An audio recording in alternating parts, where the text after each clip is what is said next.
Salam. Oh, Bu Yuli, monggo Bu Yuli silakan masuk. Monggo, nggih, monggo silakan duduk Bu Yuli. Saya tutup pintunya dulu ya, Bu. Ya.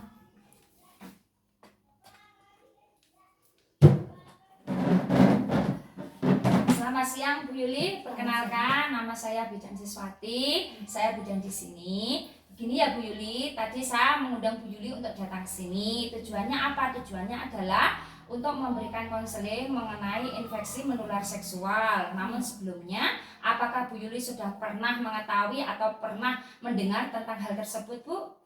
Belum. Kalau belum saya jelaskan, mau ya Bu ya?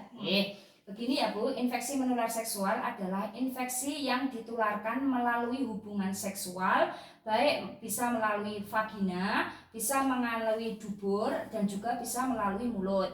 Vagina di sini apabila pasangan suami istri itu laki-laki dan perempuan, dubur biasanya ini pasangan yang sejenis ya Bu ya, dan yang ketiga ini bisa melalui mulut. Oke?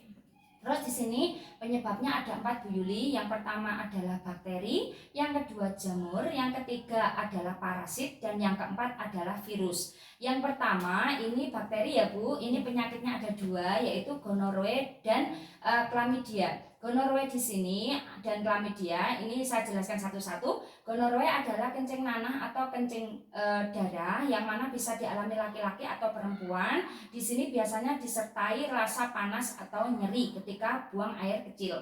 Chlamydia sendiri apabila seorang wanita mengalami keputihan berwarna kuning pekat disertai bau serta gatal pada area kewanitaan, Bu. Yang kedua di sini penyebabnya adalah jamur, Bu. Jamur di sini penyakitnya disebut dengan candidiasis, yang mana di sini biasanya keputihan berwarna putih pekat serta di sini disertai gatal dan bau. Yang ketiga adalah parasit. Parasit di sini penyakitnya namanya trichomoniasis, yang mana di sini keputihan berwarna hijau kental serta berbau dan disertai rasa gatal pada area kewanitaan, Bu. Yang keempat adalah virus. Di sini ada yang pertama Human Papillomavirus atau HPV. Di sini juga ada HIV/AIDS, dan yang ketiga juga di sini bisa herpes simplex. Bu. Herpes simplex itu seperti cacar ya Bu ya, cacar pada area kewanitaan. Kalau HIV berarti ini disertai penurunan pada CD4 pada sel darah putih, Bu.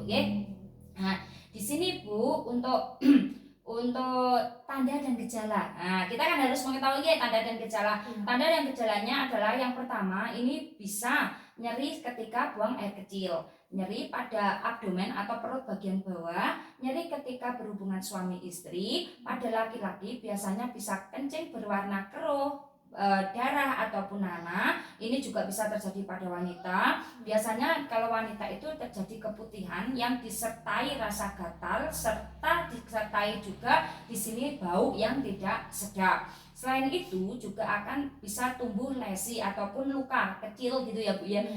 Juga bisa berbentuk bulat-bulat yang nanti bisa bernanah ataupun berwarna kemerah-merahan yang disertai badan ini meriang, terus pusing dan lain sebagainya. Ini berarti ada reaksi infeksi pada tubuh tersebut.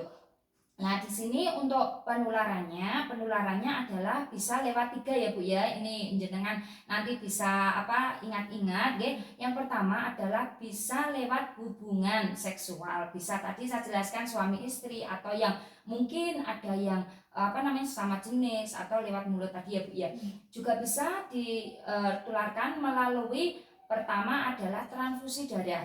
Yang kedua bisa juga lewat jarum suntik Bu. Nah, jadi biasanya kok suntik kok tidak diganti jarumnya, digunakan untuk beberapa orang. Lah ini biasanya bisa menjadi faktor ataupun yang dapat menularkan penyakit menular seksual itu ya Bu ya, terutama pada HIV/AIDS ini biasanya Bu ya.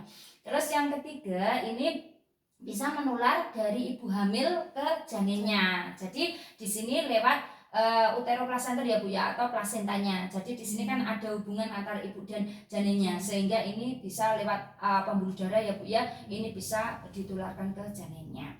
Nah, di sini ibu perlu ketahui kalau ada ciri-ciri semisal seperti itu ya, bagaimana cara mencegahnya? Kan kita harus tahu cara mencegahnya. Cara mencegahnya adalah pertama, apabila mengetahui pasangan mengalami hal tersebut seperti yang saya jelaskan tadi, tolong untuk tidak melakukan hubungan suami istri dulu sampai sembuh. Yang kedua, segera periksa ke tenaga kesehatan apabila ada tanda-tanda yang saya jelaskan tadi di awal, nggih Bu nggih. Terus yang ketiganya, ini biasanya kita harus setia pada pasangan, tidak boleh berganti-ganti pasangan karena itu akan menyebabkan resiko penularan infeksi menular seksual, gitu nggih. Terus yang keempatnya di sini kita harus rutin periksa. Mungkin kok ada keluhan sedikit, itu langsung diperiksakan. Karena apa? Takutnya nanti kalau sudah parah itu nanti pengobatannya justru akan sulit, nggih. Yang kelimanya ini apabila jenengan kok ibaratnya nanti kan biasanya kan tadi saya jelaskan ada nyeri ketika hubungan suami istri. Nah ini perlu jenengan ketahui bahwa ibaratnya untuk mengantisipasi hal tersebut, bila jenengan kok suaminya kok lama di luar, mungkin apa ya namanya ya orang tidak tahu ya Bu ya, itu tolong untuk menggunakan kondom. Jadi tidak menyebabkan penularan. Seperti itu ya Bu Yulia. Untuk pengobatannya di sini biasanya yang pertama, apabila ada keluhan, biasanya kan jenengan datang ke tenaga, disarankan untuk langsung datang ke tenaga kesehatan terdekat atau fasilitas kesehatan terdekat untuk mendapatkan pengobatan atau penanganan sesuai dengan keluhan yang Anda rasakan. Terus yang kedua adalah pengobatan ini akan disesuaikan dengan keluhan yang ada. Semisal merasakan nyeri, ini nyerinya nanti akan dilihat, nyerinya ini dari bakteri, virus atau apa keluhan pada area kewanetaan ya Bu ya. Ini nanti akan disesuaikan. Nanti anti nyeri diberikan dan nanti akan diberikan antibiotik, anti jamur ataupun antivirus. Itu tergantung dari pemeriksaan lebih lanjut. Seperti itu Bu Yuli. Apakah Bu Yuli sudah mengerti? Insyaallah. Sudah paham ya Bu ya? Nah, kalau begitu saya catat dulu ya Bu, biar tidak lupa. Kan sudah saya berikan ya Bu ya. Nah, sudah diberikan KIE tentang IMS pada Ibu Yuli tanggal 2 Januari 2023 di PMB Siswati pukul 14 WIB. Ibu di sini ya Bu ya. Ibu sudah mengerti. Nah, ini untuk mengetahui ya Bu ya. Tadi penyakitnya apa saja yang saya jelaskan yang bisa disebabkan hubungan suami istri? HIV. Terus apa lagi, Yuli? Keputihan nggih. Nah, keputihannya warna apa saja Bu Yuli? Putih. Nggih. Kental nggih. Nggih. Terus nggih, keruh. Disertai gatal tidak Bu Yuli? Iya, disertai gatal. Iya. Terus untuk tanda gejalanya bila hubungan suami istri kira-kira sakit tidak Bu Yuli? Iya, nyeri. Kalau pipis bisa sakit tidak? Bisa. Nggih. Di sini sudah mengerti ya Bu ya? Ibu sudah mengerti tentang hal tersebut. Dari KIE. Nah, ini sudah saya catat ya Bu Yuli, sudah saya berikan konseling. Terima kasih atas waktunya. Nanti apabila ada pertanyaan bisa lewat WA, dan terima kasih atas kerjasamanya. Mohon hati-hati di jalan ya Bu Yuli. Terima kasih. Monggo Bu Yuli atas nggih.